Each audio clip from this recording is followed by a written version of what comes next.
ប្រាក់ហើយថាខ្ញុំមិនខ្ចីដេកទេខ្ញុំចាំអ៊ីវិនមកចុះអ៊ីវិនម៉ោង1ហ្នឹងជួយម៉ោង3គេចេញឲ្យយកទាំងអស់យើងតែម៉ោង1ដេកទីទៀតទាំងអស់យើងអ៊ីវិនចេញមកប្រហើយជប់ឥឡូវមើលម៉ោងម៉ានហើយមើលម៉ោងអីម៉ោង6អរេខ្ញុំអត់ជឿខ្ញុំដាក់ម៉ោងរម៉ោង3ហ្នឹងមិញនិយាយថាខឹងម៉ោងទាំងអស់យើងដាក់ម៉ោងរម៉ោង3ទៅងើម៉ោង6ព្រឹកអីណាតែមុនយើងទៅចាប់អ៊ីវិនយើងមើលអានោះមើលយើងគ្នាយើងឲ្យយកវាកស៊ូងយើងទាំងអស់យើងឥឡូវយើងក្លែមតែ2 3បានទាំងអស់យើងព្រោះថាគោលដៅយើងមិនទៅចាប់អ៊ីវិនហ្នឹងវាធំដុំបានអីទេចាប់មកសบายទេឥឡូវយើងចាប់ការ5ដំបងទាំងអស់យើងដាក់ប្រហើយដាក់អីញាច់អត់មិនហ្នឹងផែវេសាចិត្តយើងតែអស់យើងដើមម្ដងទៀតមកដាក់ទៅមួយទៅញាច់យ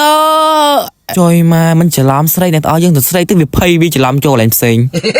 ទេបងអ្នកទាំងអស់យើងណាក៏ចង់បាន VIP ធំអាទូពីខ្ញុំអីចឹងណាអីហៅថា monthly ប្រចាំខែហ្នឹងទៅអ្នកទាំងអស់យើងអាចទៅ share វីដេអូឬក៏ធ្វើមិនក៏បានឲ្យតែមាន view ច្រើនអ្នកនេះចាប់ពី 100k ឬ 200k ទៅថាម៉ែខ្ញុំក៏ដាក់ challenge ឲ្យខ្ញុំលេបើសិន view រឿងច្រើនអាហ្នឹងកូនឈ្នះ challenge ហ្នឹងបើសិនឈ្នះ challenge ហ្នឹងហើយខ្ញុំអាចនឹងចែក monthly ធំនិង monthly ទូដល់អ្នកទាំងអស់យើងអញ្ចឹងណាអ្នកទាំងអស់យើងកុំភ្លេចទៅ share ចូលក្រុមផលអ្នកទាំងអស់យើងដើម្បីមាន view រឿងច្រើនណាយើងអាចចុច link ខាងក្រោម comment ហ្នឹងបានព្រោះថាចូលដល់វីដេអូហ្នឹងហើយបើវីដេអូហ្នឹងបាន 200k view ខ្ញុំនឹងចែកដល់យើងប្រាប់ពួកឈ្នះ challenge ហ៎អញ្ចឹងដែរយើងមកចាប់ skin យើងវិញមកព្រោះថាចូលចូល2មែនណាតែអត់សង្ខឹងព្រោះថាយើងមានឱកាស2ដងទៀតអ្នកអស់យើងដាក់ញាច់ខ្ញុំឡើយអត់សង្ខឹមទេយើងសមមិនដាក់កាសម្ដងទៀតយើងអាកាសម្ដងទៀតទេបើកាសម្ដងទៀតគឺអាចឆ្កែតែម្ដងឥឡូវតោះមួយពេលចុចរត់13ផងចូលបាទ